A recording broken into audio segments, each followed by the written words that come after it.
ये लगभग 4 6 माह से ऊपर हो गए हैं, लगभग गर्मी समय से वही थे। और ये बगल में जो घर बनाने का जो दिख रहा है वो उसी का है। तो अधूरा है, घर का काम पूरा कराने के लिए वो कमाने के लिए ईंट भट्ठा गया हुआ था।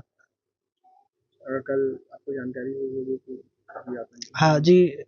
31 जुलाई 2026 की रात्रिकालीन मुझे 12 बजे लगभग पुलिस के माध्यम से सूचना मिली कि इस तरह से आतंकी हमले में दीपक को गोली लगी है करके। उस समय पूरा तरीके से पुष्टि नहीं हुई थी। इसमें हमारे छत्तीसगढ़ के प्रवासी दो मजदूर थे। एक बलौदा बाजार का रहने वाला है और एक मेरे भतीजा दीपक रात्रे है।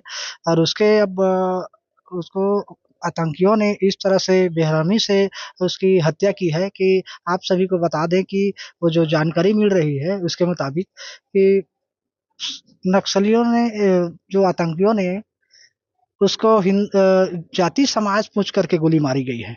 ये ये आतंकियों का कारनामा है। ये देखिए कि उसको जाति पूछ करके जा करके गोली मारी है और एक मजदूर के ऊपर में गोली चलाना।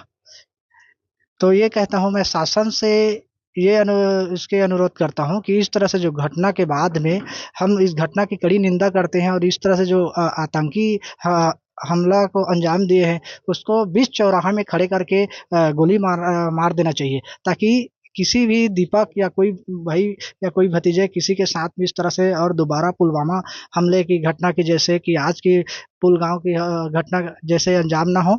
और मैं ये कहूँगा कि शासन प्रशासन से कि आज दीपक के जाने के बाद में घर परिवार में उनके कोई नहीं है, तो उनको घर परिवार के लिए एक आर्थिक अच्छा सा सहायता राशि दी जाए। और एक भाई विकलांग है और उसके पिताजी भी नहीं है, तो एक विकलांग जो भाई है उसको एक शासन की तरफ से सरकारी नौकरी दी जाए, ताकि उसका भी परिवार का पालन पोषण अच्छा से हो सके।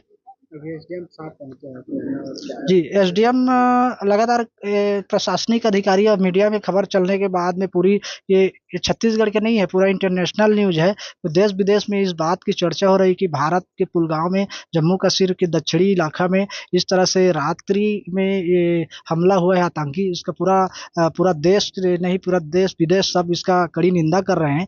तो इसी का ये प्रशासनिक अधिकारी हमारे बीच में ये पहुंच रहे हैं कि लगातार ये आश्वासन दे रहे हैं कि जब शासन छत्तीसगढ़ शासन और अधिकारी मिल करके आप लोगों को जो भी परिवार वाला चाह रहे हैं तो इसके हम लोग प्रयास कर रहे हैं कि जल्द से जल्द आप लोगों के बीच में पार्थिव शरीर यहाँ पहुँच सके। अभी ऐसे कुछ जानकारी मिली कि दीपक का शरीर यहाँ कब तक जी। दीपक का शरीर यहाँ कब तक आएगा डेड बॉडी हाँ, नहीं यार, दीपक का अभी अंतिम संस्कार तो अपना गांव बुंदेली में ही होना है। और कई लोग ऐसा भी है कि अफवाह ऐसे इधर उधर डाल रहे हैं मामा यहाँ, लेकिन इनका जन्मभूमि है, क्योंकि ये जन्मभूमि में ही अंतिम संस्कार की जाती है। और किसी तरह से हम यही कहेंगे शासन थोड़ी देर पहले यहाँ के सांसद जो है कमलेश जांगड़े जी ने मोबाइल के माध्यम से मुझे अवगत कराई है कि यहाँ सीएम साहब से भी बात कर ली गई है और जल्द से यहाँ के पार्थिव शरीर पहुंचाने की तैयारी की जा रही है। घटना के बारे में रात्रि में पता चला कि उसका मतलब गोली लगा है करके। फिर सब घर के सब लोग ने पता पाए और शासन और प्रशासन से यही निवेदन है कि उसका पार्थिव शरीर जो है हमारे ग्राम पंचायत बुंदेली में जल्दी से जल्दी लाने की कृपा करेंगे, ताकि सब हम उनका इंतजार कर रहे हैं। अंतिम संस्कार यहीं पर होना है। उनके परिजनों से बात हुई है और उनको जितनी भी अपना शासन से जो भी सहायता हो सकती है उसको दिलाने के लिए हम लोग बात कर रहे हैं। और उनसे भी हाल चाल पूछा गया है, परिजनों को भी हाल चाल पूछ रहे हैं, वहाँ से संपर्क कर रहे हैं हम लोग। दीपक के कहाँ रखे हैं और क्या जानकारी है कब तक उनकी डेड बॉडी पहुंचेगी? अभी जस्ट उनके परिजनों से बात हुआ था, अभी जम्मू कश्मीर में ही है और उनके संपर्क साधा जा रहा है। डेड बॉडी को एयरलिफ्ट कराया जाएगा बाकी अभी चर्चा चल रही है इसमें।